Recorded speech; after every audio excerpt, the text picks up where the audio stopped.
Most lenders will always approve for more house than you should actually buy. There's a huge difference between lender's math and your real life math. In this video, I'm going to show the difference and also reveal a secret that will put more money into your pocket. If this sounds good to you, let's get started.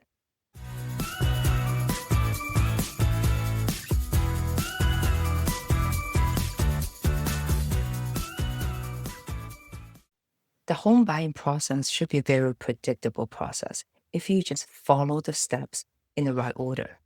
But unfortunately, most first-time buyers don't. They jump right into the middle. Last week, we talked about my 7-step roadmap, series number 1, understanding the rules. And this week, we're going to focus on series number 2. So let's revisit the 7-step roadmap very quickly. I'm not going to go detail into it this week, but we are in series number 2. Prepare the numbers. Let me recap. Lenders follow on 4 things: income, credit, debt-to-income ratio, and savings. Depending how the first 3 work out, savings is the last, because if you have great income, great credit, and no DTI, you might not need reserves at all. Now, this week, I want to look at not what lenders look at, okay? Because lenders' math reveals one thing and your real life matters something else. There's only one number I want you to look at. It's a number that your life actually supports. So before I jump into it, I want to introduce our buyer couple. She makes $60,000 a year. He makes $53,000, combined income $113,000. They have 3 kids, and they're currently paying $1,800 in rent. They save about $5,000 a year. So they went to the lender, and a simple question they asked: how much can they afford? The lender does their typical calculation, and they came up with $584,000. At first, they are super excited. They have no debt. They have excellent credit. That's why their pre-approval is so high.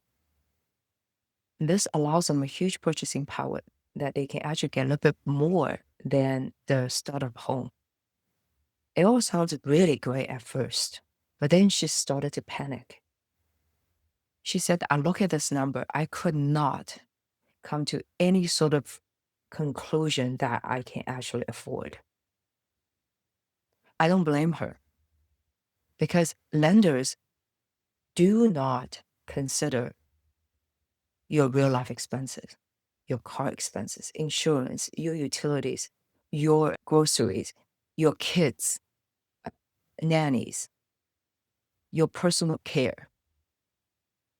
All those add up.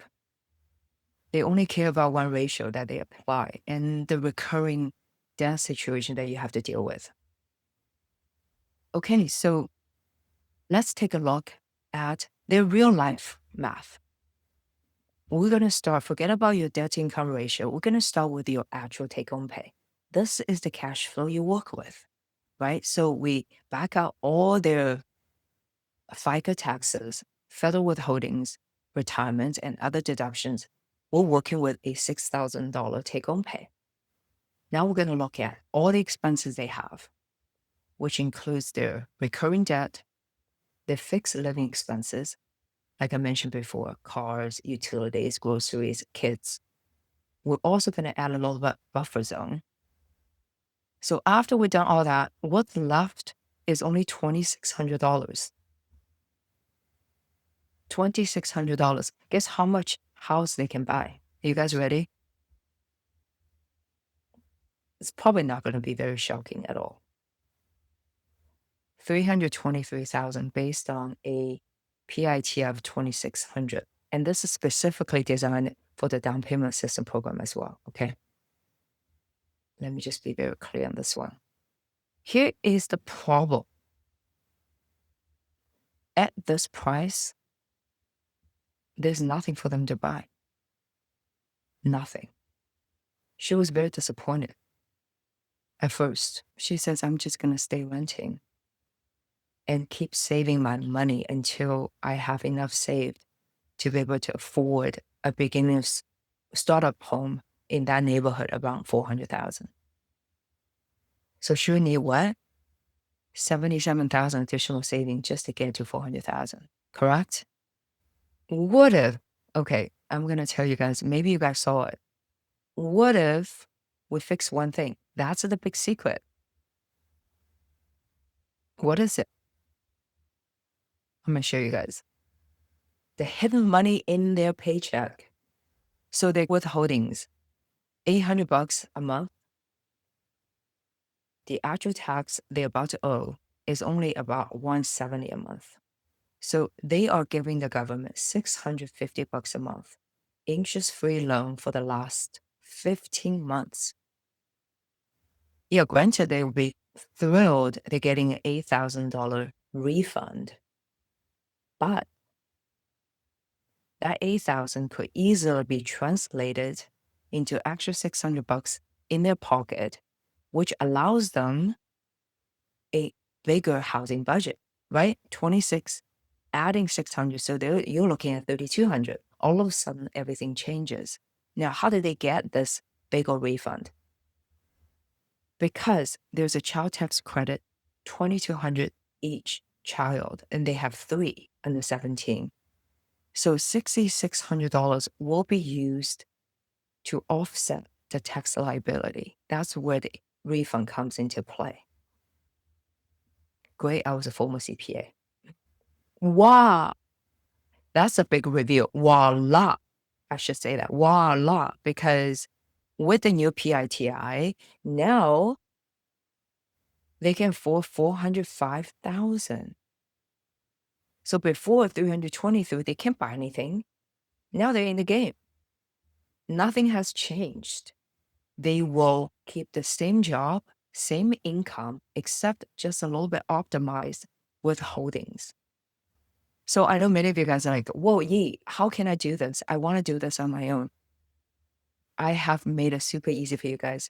So go to mortgageandcensor.com/done renting. I've created this whole process for you. All you need to do is just enter your salary information, whether it's your hourly or salaried or semi-monthly, it doesn't matter.